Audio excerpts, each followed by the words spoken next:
All right, we'll let this video finish. Welcome. Hey everyone, we're gonna start training in 30 seconds. Just get this thing going, rolling, so we have it going. Thank you for joining me. Closing the deal training is gonna start in a few seconds here. Welcome, Morris, Christie, Kalam. Hello, good morning. Here we go.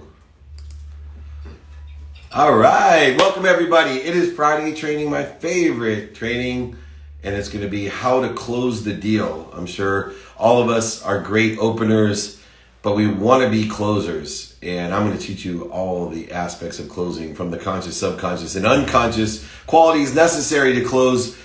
The best thing about closing is that's where we make more money, help more people, and have more fun. A deal is not a deal until it is closed, and maybe even far beyond that, as you learn to sell through people, not to people or for people. And that's where we're gonna start out, is understanding that there's three worlds in closing. The first world is the scarcest world of not enough. And that is not the world to close in.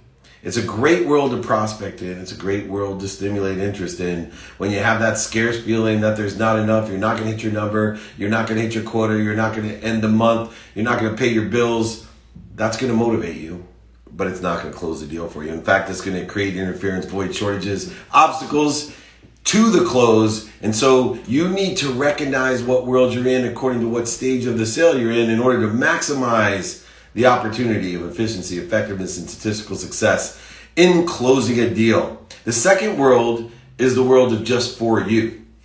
And a lot of people take this position of overselling, lying, manipulating, cheating, just for you, only concerned about your comp plan, your success, not the customers. You're selling to the customer for you. And that doesn't work either. That's not the place that you're gonna be, because energetically, it's just like lying, cheating, overselling, manipulating. You're gonna lose credibility because people are not gonna understand the energy in which you are stimulating interest, transitioning, sharing a vision, managing, developing, and thriving. So finally, we wanna live in a world of more than enough. And I'm gonna share a story that a lot of you probably have heard about my dad, who when I was 30 years old, hadn't given me a gift for 20 years.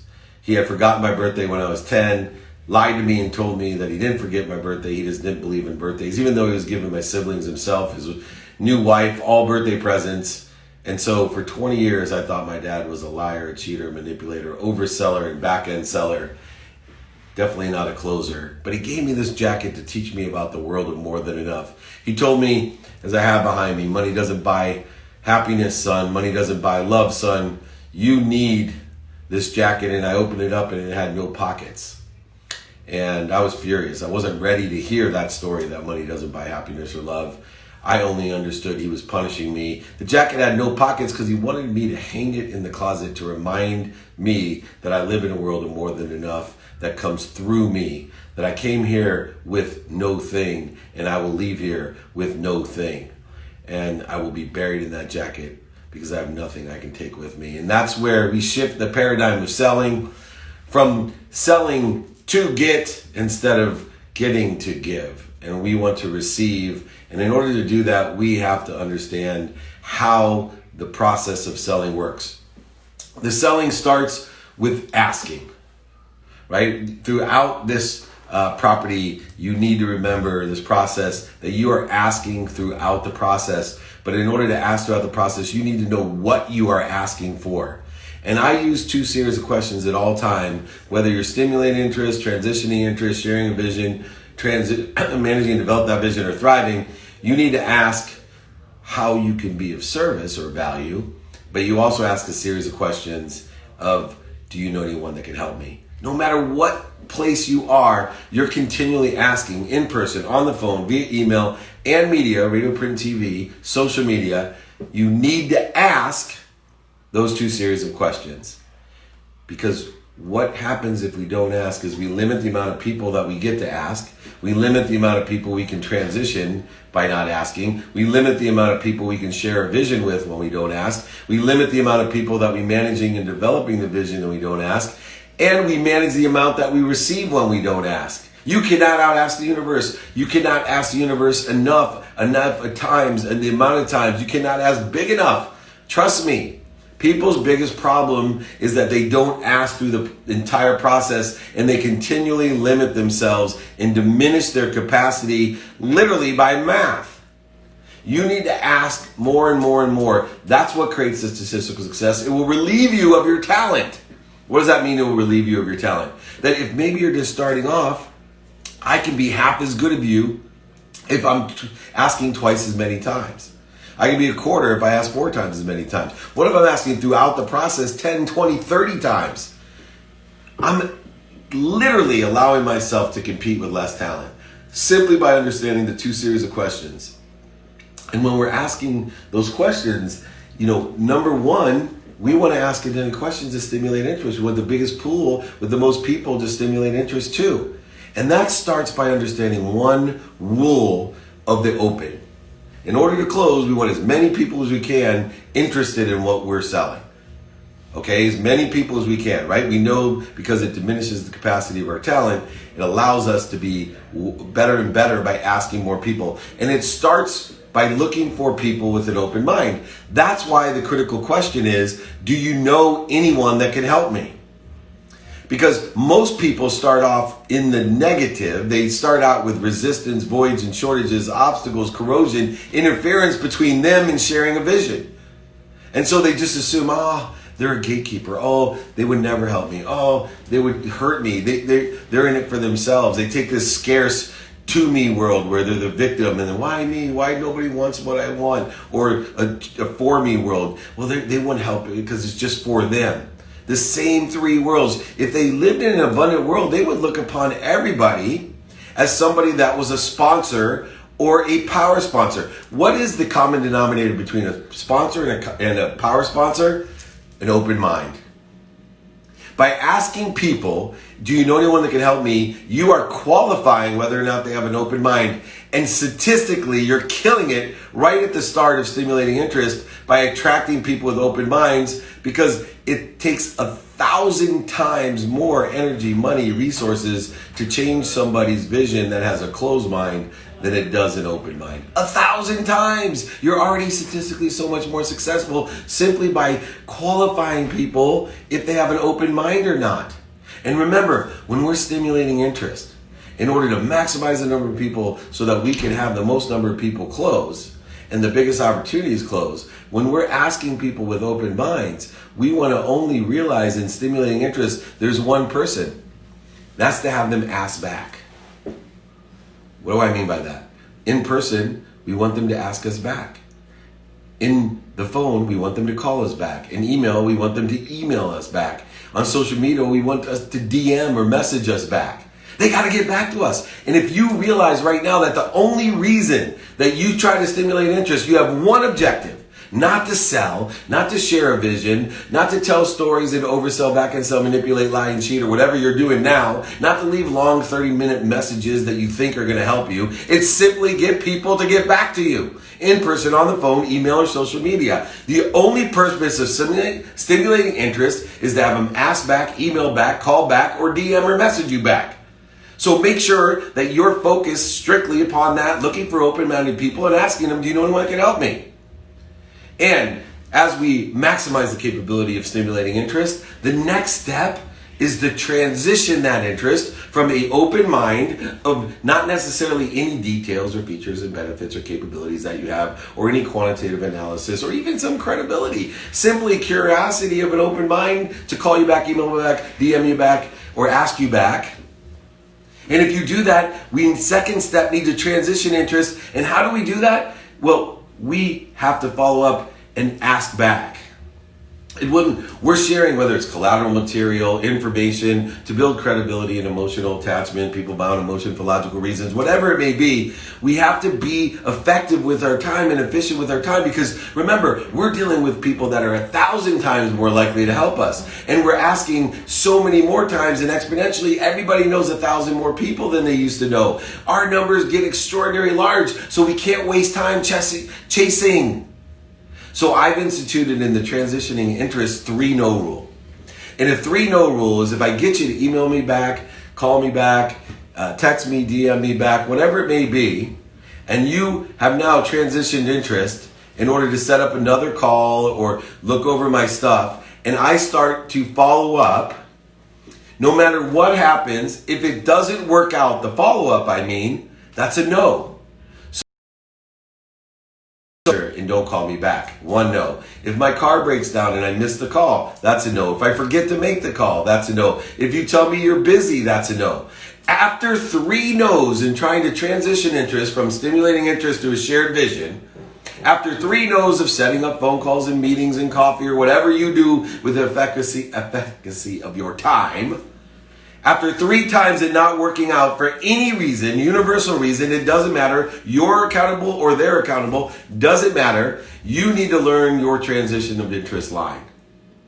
Obviously, this isn't the right place or the perfect time to do this.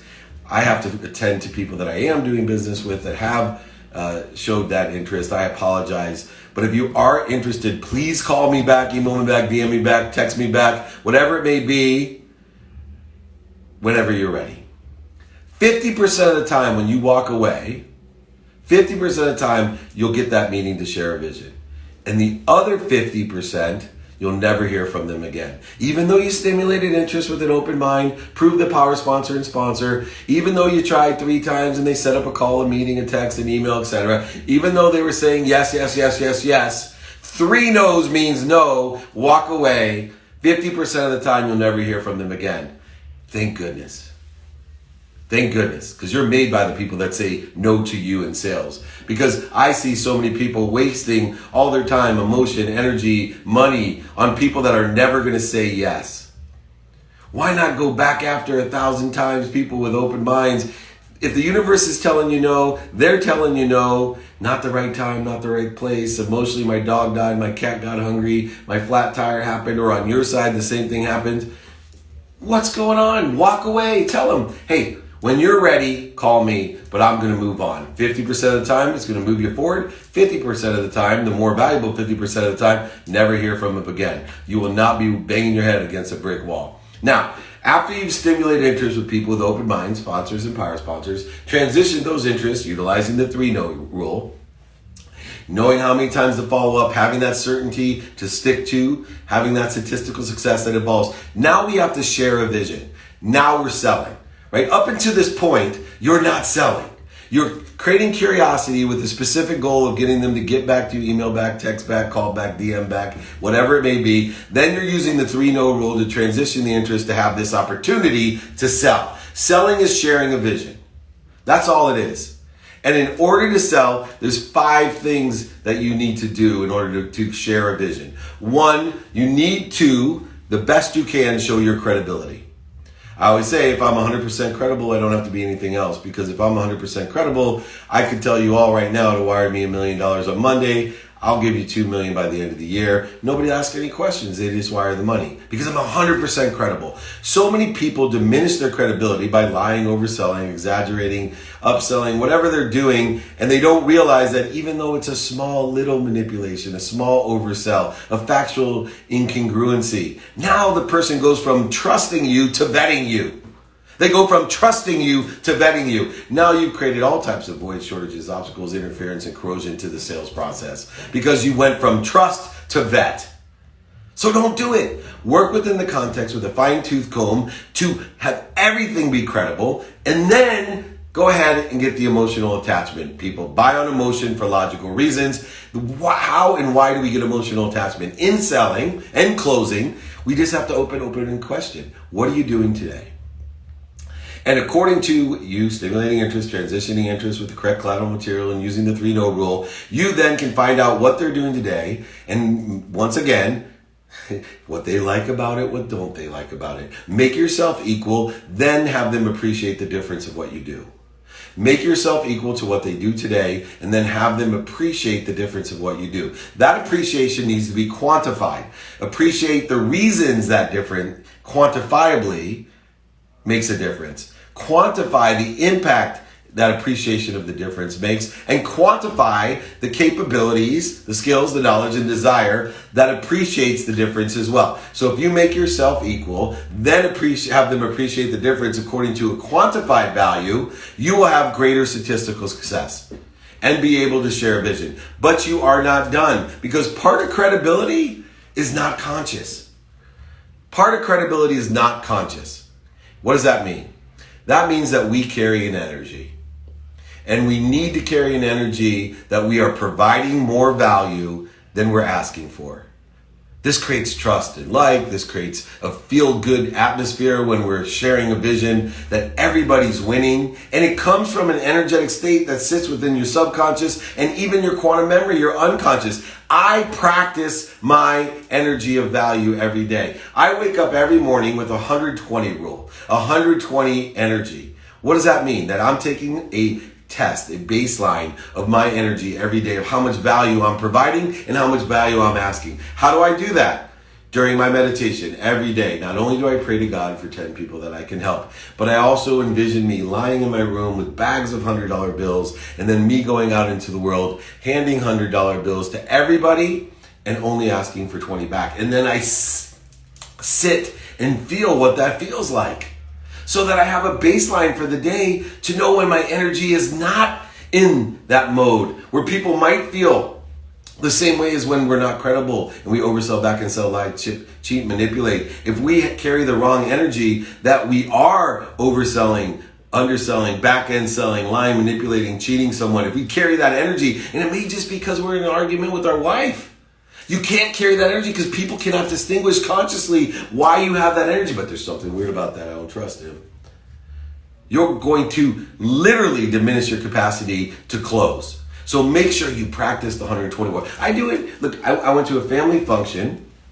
I walk into this family function. My nephew, who hopefully I think is right, but adores me. He literally, when I walk in, he usually lights up, gives me a big hug. He looked right through me. My mom, who I know adores me and loves me too much, doesn't even recognize me.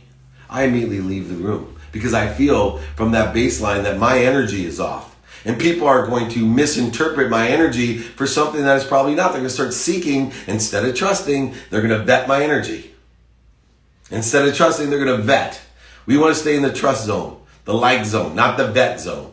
So I went outside, shifted my energy, went ahead and did a little visualization, handing everybody in my family $100 bills, getting $20 back from them. Everybody's loving that. So then I walked back in, and sure enough, my nephew lights up. My mom flips around in her chair, feels me come in. Now I know I'm carrying 120 energy. Consciously, subconsciously, unconsciously.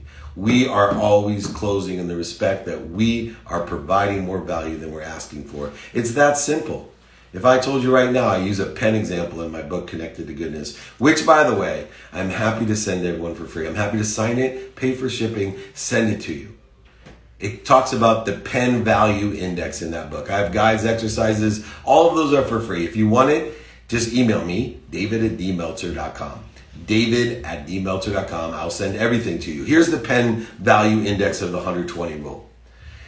I can sell you a pen, a normal pen, for $1 million.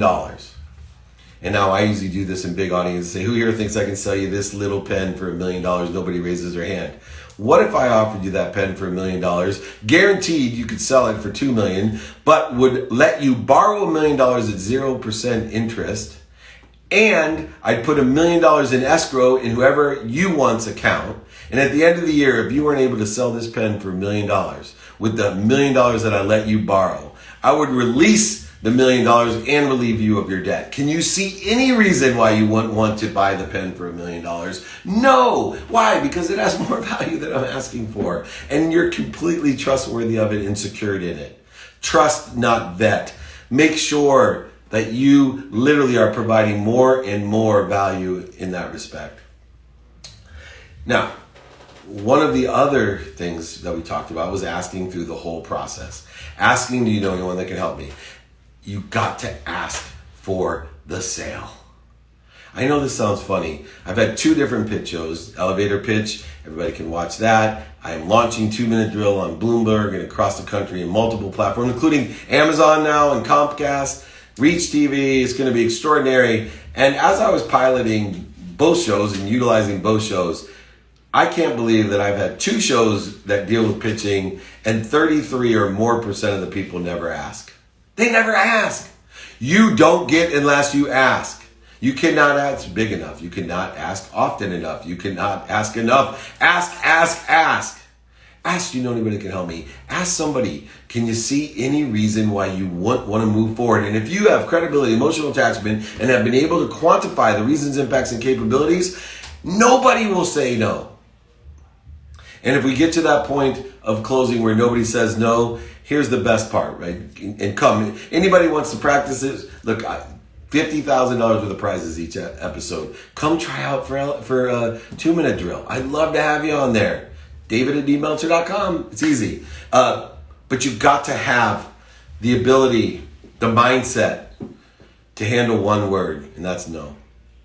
As much as you think you have 100% credibility, you'll never have it. I've never had it. As much as you think you may have unbelievable emotional attachment, that guy loves me. We've all been there. We can't understand why the deal didn't close. As much as you think that you've articulated the quantified reasons, impacts, and capability far beyond what you're asking for, it's not what you say, it's what they hear. So there's one thing you have to get into a mindset, a framework for. That's no. No. You got to learn how to have the 25 no rule, because the last thing you want to do is allow the acceleration growth, the compound interest of no to build your future. So what I've done is a mindset tool is I've created a mindset of the 25 no rule, where if I receive no, I look for the lessons of where I lost them on credibility, emotional attachment, or my ability to articulate the quantification of reasons, impacts, and capabilities. But I know I'm just one more no from a yes. And I tell myself all the time, man, I'm only 25 no's from getting to where I want to be. So I'm excited on the second no. I'm excited and learn on the third no. I learn more on the fifth, the 10th. I'm the only guy who gets the 24th no and celebrates. And celebrates, because why? Because I'm only 25 no's from getting what I want.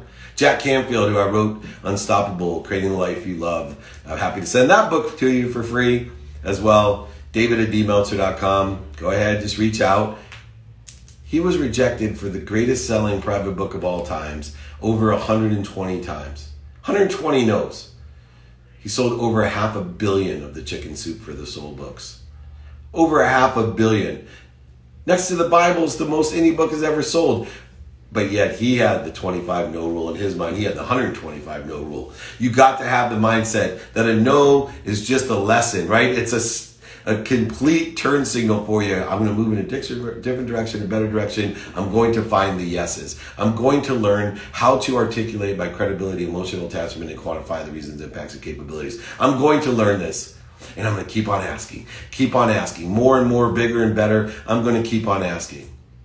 One of the other things is when you get a yes, keep on asking for more yeses. In a scarce world where things happen to you or for you, it was called the ringing towel theory.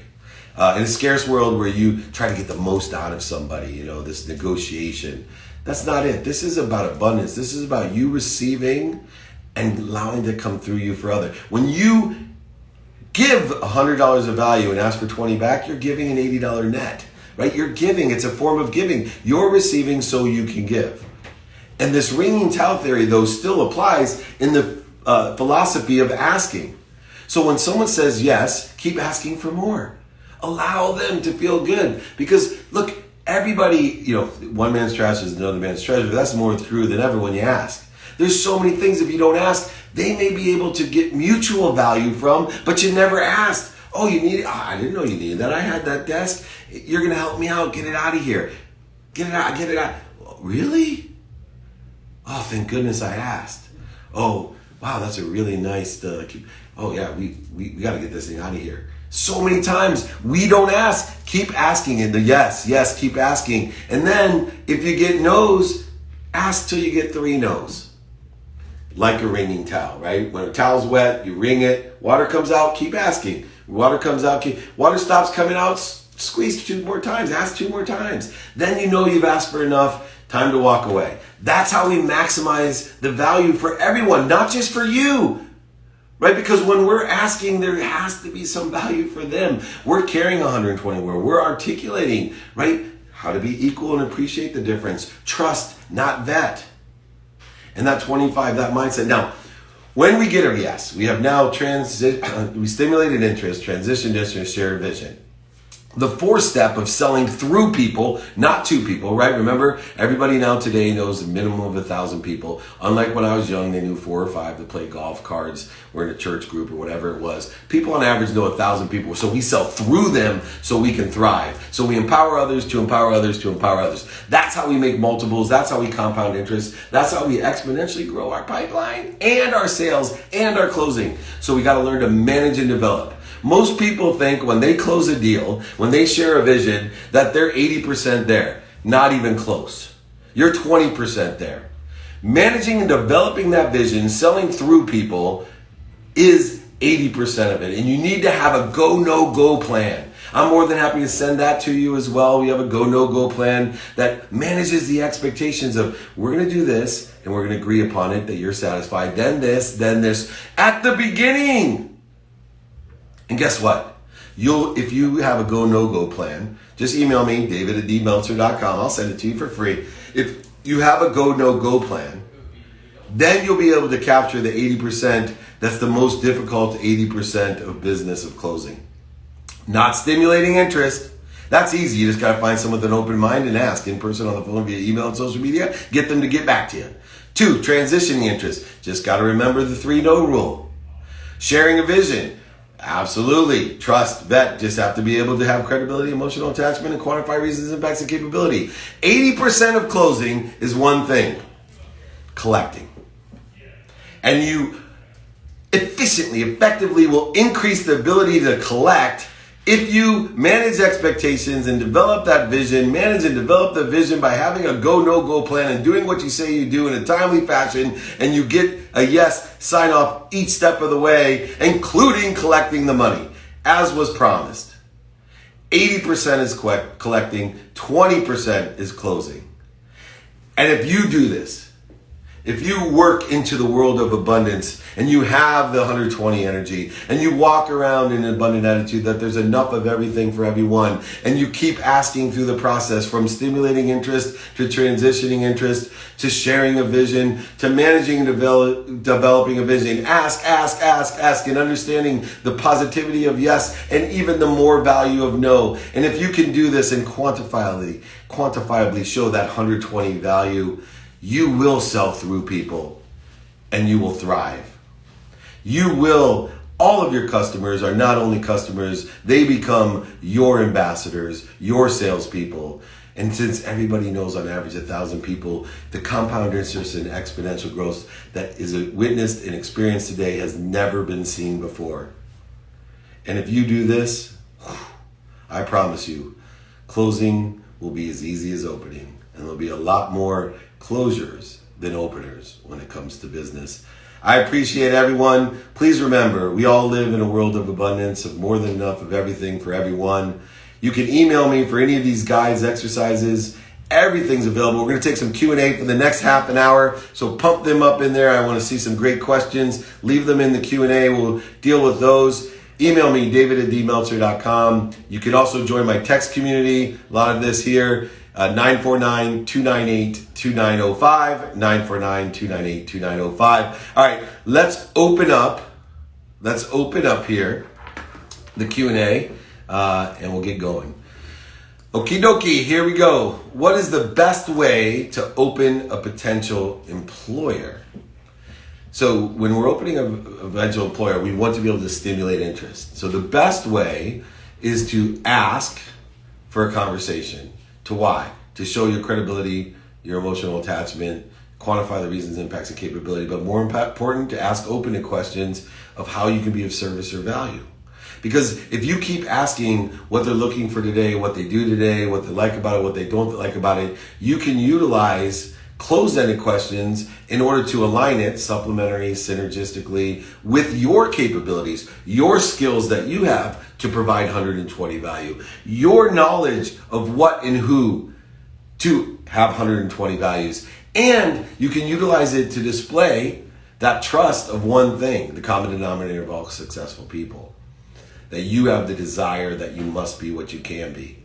So the best way to open a potential employer is to ask people in person, on the phone, via email and media, radio, print, TV, do you know anyone that can help me? I'm looking for a job in, at, how, whatever. and ask. And then when you get in front of that person, ask again. And keep on asking in person, on the phone, via email, and media. Ask. You can't ask often enough. You can't ask big enough. You can't ask enough. I promise you, ask. That's how we open them up. And then you're able to do the rest by transitioning that interest and sharing a vision. Next question. How important is making an emotional connection for opening and closing? Well, the only emotional connection that you need for opening is curiosity, right? In order to get curiosity, you have to be curious. The better that and more you are, more interested than interesting, the better and more capable you are of getting people to ask back, email back, text back, message back, call back, whatever it is. That's the only key of opening, is get them to get back to you. Stimulate curiosity. That's the only part. Now, emotional connection is critical because people, they buy on emotion for logical reasons. You cannot share a vision without having an emotional connection, because that emotional connection invokes like and trust, and that the basics of sales, people in a variety of ways for years and years and years have been talking about how do we get trust and like. That is the emotional side. And the way to do that is to ask questions. Be more interested yourself. Find out what someone does today. Find out what they like about it, what don't they like about it. And then allow yourself to equal that. And then allow them to appreciate the differences that you bring with your skills, your knowledge, and desire. It's that simple. Keep it simple. Right? The KISS philosophy. Keep it simple and stupid and you'll be fine. So different emotional connections are necessary for opening and closing. Gigi, good morning. From across the world. What do you do when you become aware you are in a prison of your own making? Wow, we're going to go deep. Okay. I think everyone realizes where their prison is. A prison is somewhere that limits your ability to leave, to do something. This is a prison. So where does that lie? It lies within the context of your ego. It lies in the primary fears that you have and the secondary fears that you have. That is your prison. There's people that actually could be in prison and be freer than those people that go to a 9-to-5 job, by far. Because we have control of our mindset and our heart set. We have control of what we think, say, and do, and what we feel. And so when you become aware that you are in prison of your own making, then let's start utilizing the 5 daily practices in order to break out of that prison.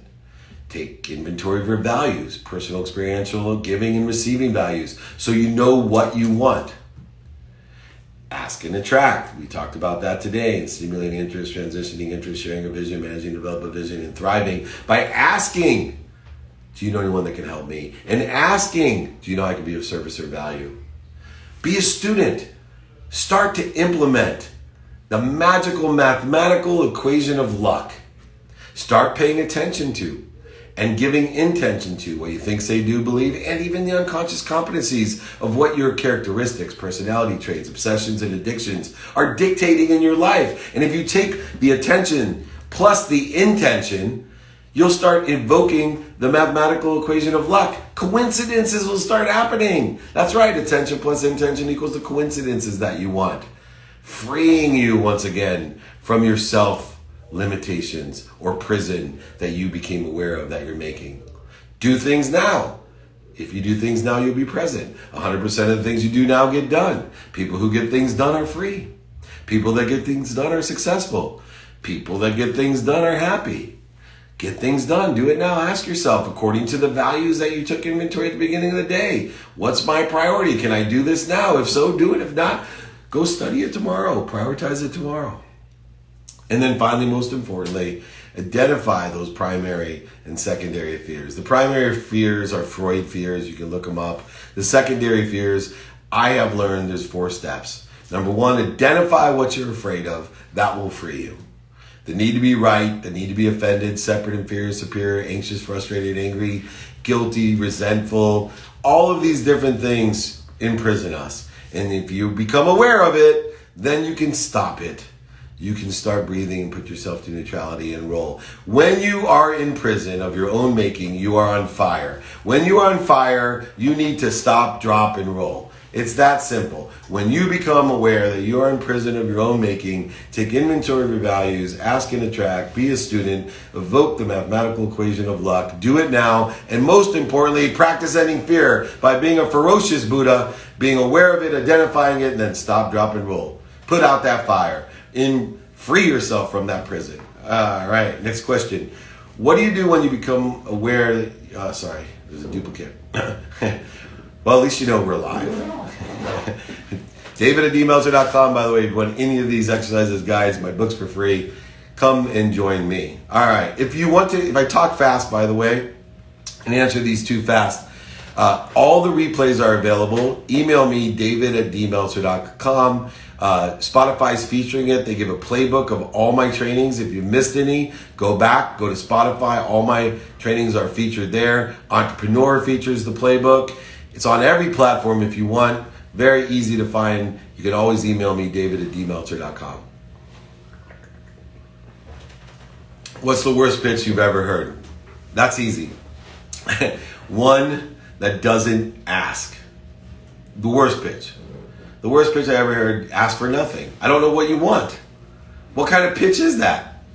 One of my favorite ones that wasn't asked from the elevator pitch, I love this guy. He literally just featured and benefited dumped in the elevator for 60 seconds. Features and benefits, vapor, lying, overselling, manipulating, cheating, stuff like, oh, our revenue's up 300% since last year. Oh, evoking vetting. Why won't you just tell me how much revenue? I made $2 million last year, $6 million. Oh, I'm interested. Here's my ask. This guy didn't ask for anything, feature and benefit dump. And guess what?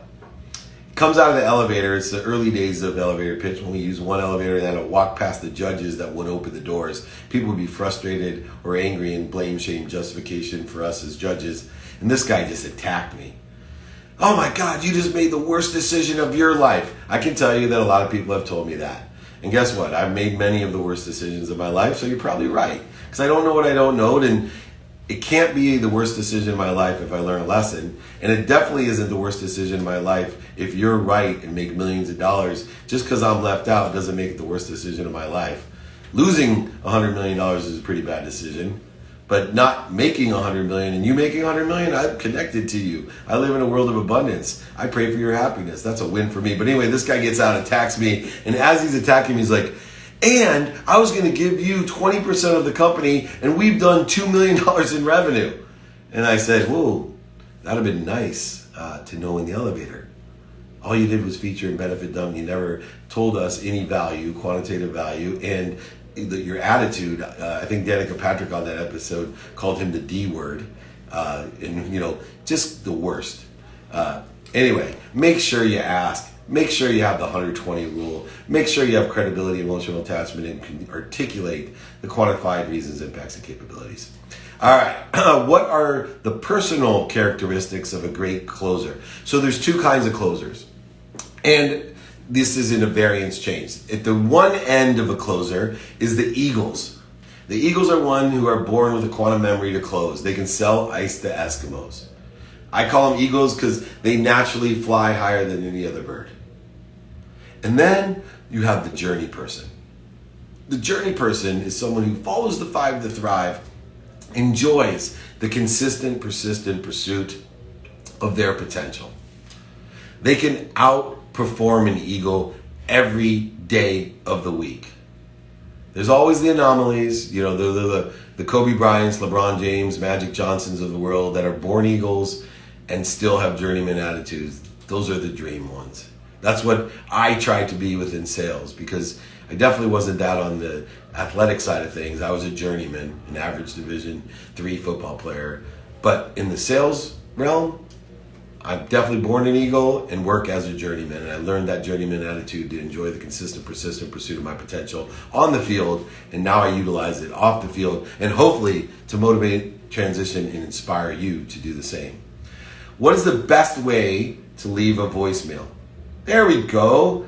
So when you call someone, which I am a big fan of calling people, I call people every day. Some of you may have been getting calls from me because I will pick 5-10 people every day to personally call and talk to them because I think it's the most powerful way and best way statistically to communicate. Go ahead, check how many emails you have, check how many DMs you have, and then check how many voice messages you have.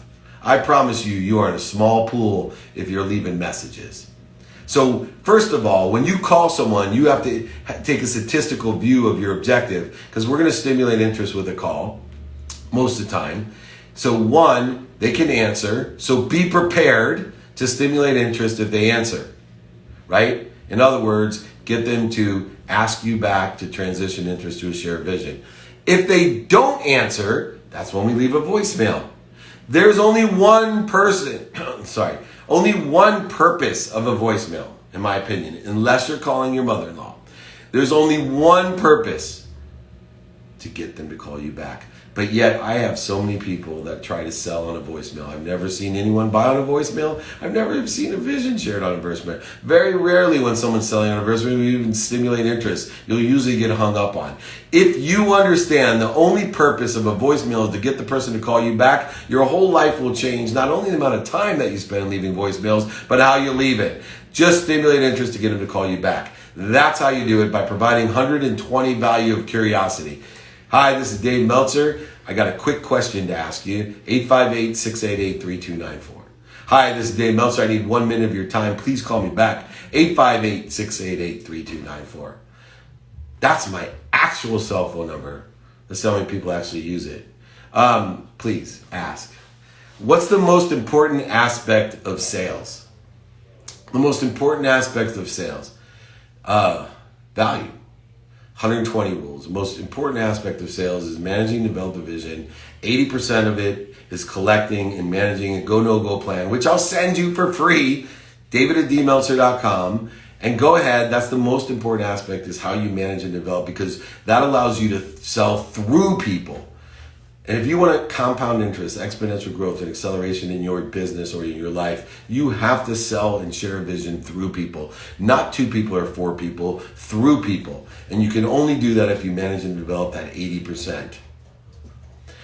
How do you get out of bed in the morning? Well, the number one way to get out of the bed in the morning is understanding the 8-mile rule. I'm not talking about Eminem. All right, 8-mile rule. If I was going to tell you that we're going to go run 8 miles, what would you tell me you wanted to do first? You would tell me you wanted to warm up, right? You want to warm up, you want to stretch, you want to get warm. You're not going to go just run 8 miles, right? You get ready to go. Well, why is it when we go to sleep, what is the warm up to sleep? A wind down routine is the warm up of sleep. And every day we get asked to go sleep 8 hours. That's why I'm running 8 miles. For me, at least. And what do? We just go in and think that, boom, we're going to fall asleep? No, my tomorrow starts today. I get out of bed in the morning because I start with an unwinding routine at 9 p.m. every night to make sure that I'm mentally in that mindset, heart set, physically, right? No caffeine, alcohol, no stress, negativity, all those things. I'm not going to load that into my subconscious and unconscious mind before I get ready to wake up tomorrow morning. I get out of the bed in the morning because I don't live the myth of Sisyphus. I'm not just pushing a boulder up to the top of the hill all day to start over the next morning at the bottom of the hill, wondering I'm too tired to push that rock again, right? Because it ain't even moving. We all know the first 10 minutes suck. So if the first 10 minutes of everything sucks, why the heck do I think getting out of bed is going to be any different? The only way I make it different is to start my tomorrow today at 9 o'clock with a warm-up, an unwinding routine that allows me to plateau and grow, find my highest frequency so that when I wake up, I'm in a different frequency, excited to start my day. Praying to God for 10 people that I can help at least. Utilizing a visualization of the 120 rule. Meditating. Utilizing the ability to get what I want by asking the big universe big enough and keep on expanding and accelerating what I want, not what other people want for me, and definitely what I don't want. If you can't get out of the bed in the morning and you're focusing on the wrong thing, you should be excited. I am excited to wake up. And I understand that's motivating because I know the first 10 minutes of anything suck. I go ahead and tell myself the only way I'm going to do this is to be motivated, transition that into inspiration through meditation, finding my higher frequency, plateauing and growing. But it's not going to start with the alarm going off. It's going to start at 9 o'clock for me the day before. Your tomorrow starts today. If you have trouble getting out of the bed in the morning, see what you're doing the night before and change it. Change the way you look at things. The things you will look at change, especially about getting up. Motivation will get you up, get you out of bed, get you restarted, get you back up. But inspiration will get you through the day. You got to have both. How do you use this in text message? I'm an insurance agent and I text leads we receive. How do you use this in the text message? I'm an insurance agent and I text leads we receive. Okay, so if you are receiving leads and you text them, which I don't suggest, I say if you got the phone number, call them. You want to stimulate interest. If you're going to text them, you only have one goal in mind. Get them to text you back. Get them to text you back. That's the only objective. So whatever you're going to text, hey, this is Antonio. Please call me. That evokes curiosity. Hey, this is Antonio. I'm calling you about your insurance. Call me. Hey, this is Antonio. Something. But whatever is statistically successful that gets them to text you back, then you can transition interest. Next. David, you mentioned you went to Bob Proctor for mentorship. I'm blessed to multiple times speak with Bob Proctor and receive his mentorship. What made you choose Proctor and what were the biggest takeaways as a result of the mentorship? Well, I'm a student of Napoleon Hill, Think and Grow Rich. I look for the people who sit in the situation that I want to be in and have utilized the same methodologies that I believe in, but have enhanced them to a different degree. The easiest way to get to where you want to be is to ask somebody that's there for directions.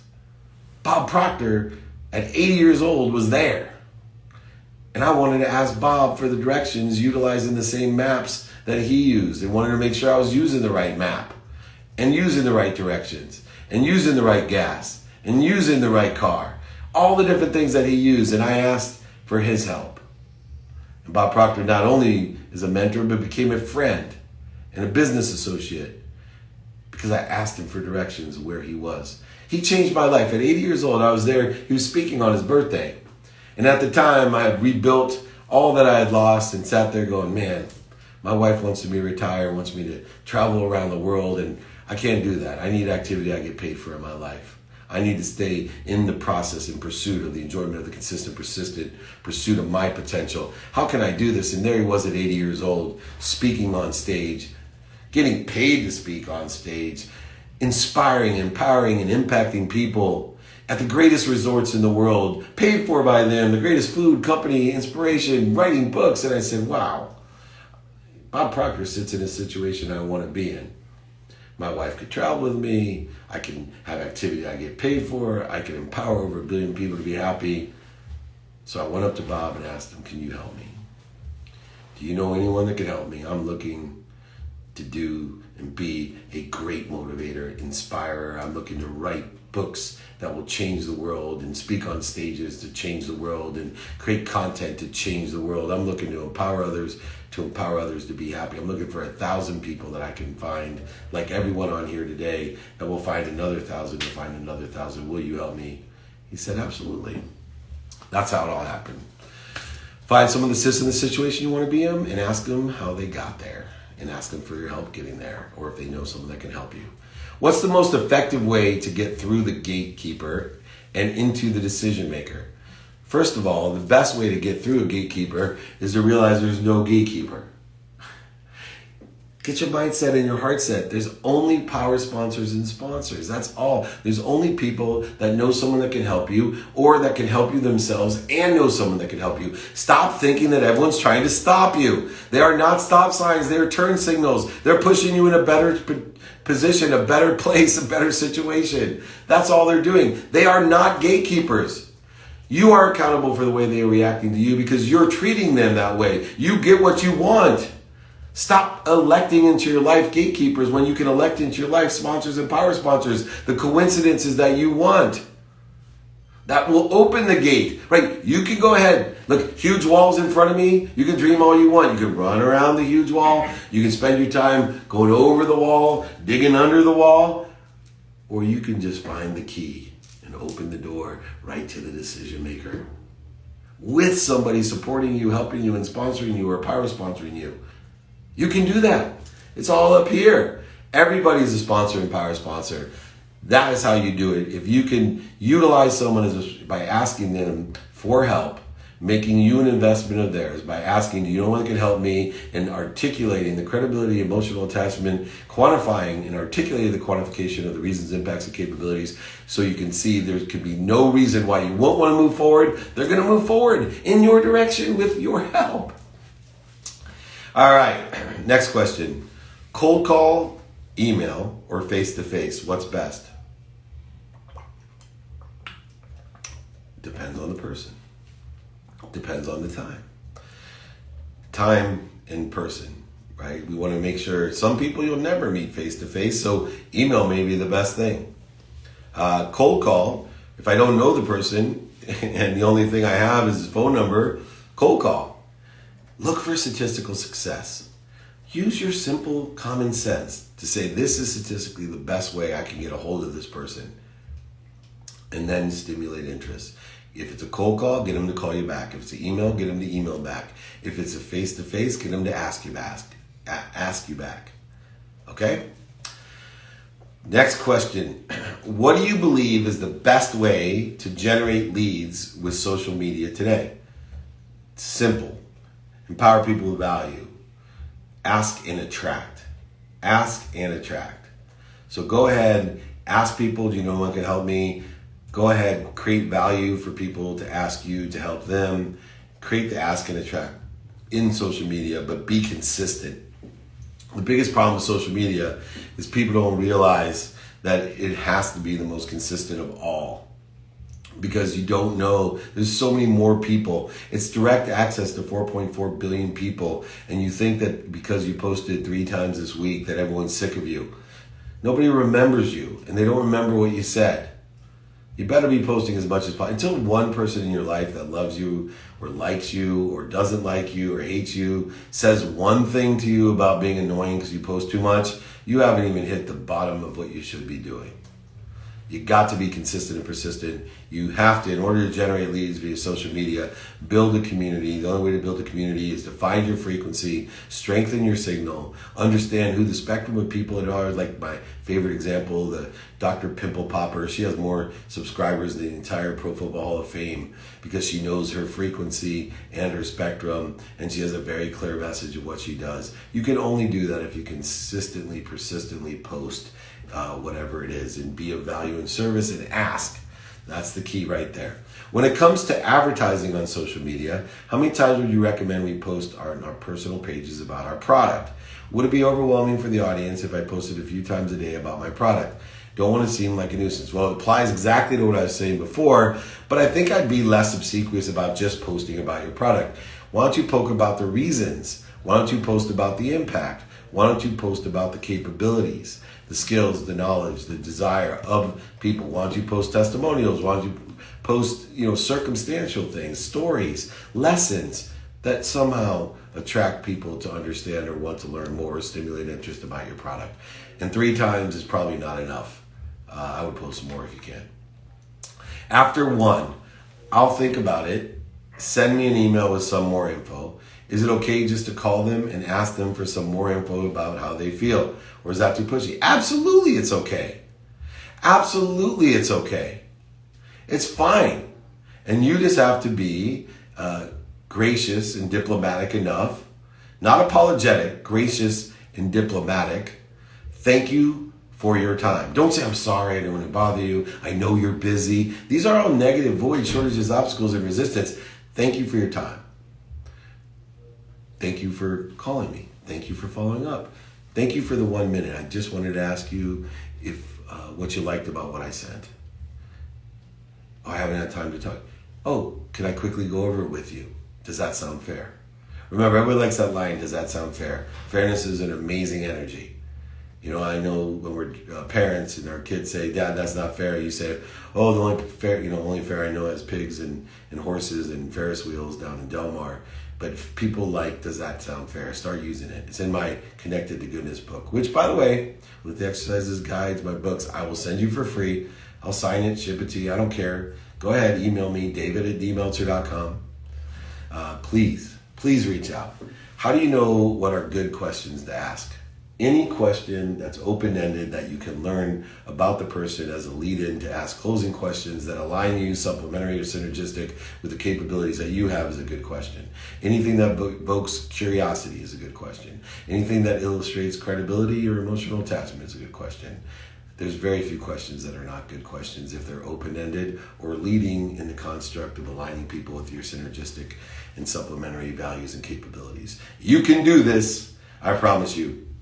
I am going to, number one, start a private sales group. I'm going to start it in November. We're going to start taking signups right away. So go ahead and email me if you're interested in private sales group, david@dmeltzer.com. Please email me if you're interested in that. Here we go. If you want to go back and listen, it's featured on Spotify, Entrepreneur, the Playbook, every platform. Go ahead. You can get to the exercises guides all through my email, david@dmeltzer.com. How much time we have to wait from the time we open to close? Oh, as fast as you can. Right? As fast as you can. Right? I want a double amount of money to make as fast as I can. Put no limitations on you. As fast as you can. As long as you create a go, no-go plan that's accommodating and aligned with the person's expectations. Remember, everybody has different timing and risk tolerance. So we don't have set times. We don't have those. So that's why I created the 3-no rule, the 25-no rule, 120 value rule. All of those things allow the universe to say this. In the sale, you're at the right place at the perfect time. You're supposed to angle towards what you want and have faith that you'll end up somewhere better. And you're going to allow it to happen. You're going to be persistent and consistent in your follow-up. But you're going to allow it to happen at the right way at the perfect time, the same way you are in the right way at the perfect time. What are your favorite authors regarding emotional awareness and personal growth? I like The Alter Ego Effect. It's a great book by Herman. I like A Course in Miracles. Wayne Dyer, Power of Intention. Those are some of my favorites. Check them out. And Connected to Goodness by me is a good one to read as well. How do you make fast decisions? And take inventory of your values. People who make fast decisions know their non-negotiable personal values. They know their experiential values for the day. They know their giving values of what value they have and will give. And 2, their receiving values. For example, I predetermine my giving every single year percentage-wise. I don't have to think about it. I know exactly what percent I'm going to give through me to others. I get 0. It all comes through me for others. I know that percentage, and I'm going to use my values every day to either alter or change it, but most of the time reassess it. All right, as we come to a close here, next week I'm going to do a free public coaching session. That means BYOQ. Bring your own questions. I'll bring the answer. It is a free private coaching session for everyone. Any questions you want to bring, it's at 6 a.m. Pacific time. I'm going to an extraordinary Indian wedding, and I will be at the wedding on Friday when it's 11 a.m. Pacific. So 6 a.m. A lot of you will not make this, but the replay will be featured on Spotify. The replay will be there. I have a playlist that's featured on Spotify for all of my trainings, and you still can get the exercises, guides, and books for free if you email me at david@dmeltzer.com. You can join our new private sales group. Starts in November. Just email me, david@dmeltzer.com. You can join my text community, 949-298-2905. Everybody got that? david@dmeltzer.com if you don't got anything, or go to Spotify or Entrepreneur or any platform to re-listen to this and get the exercise guides, books for free, david@dmeltzer.com. But most importantly, be kind to your future self and do good deeds. Thank you everyone so much. We'll see you next week.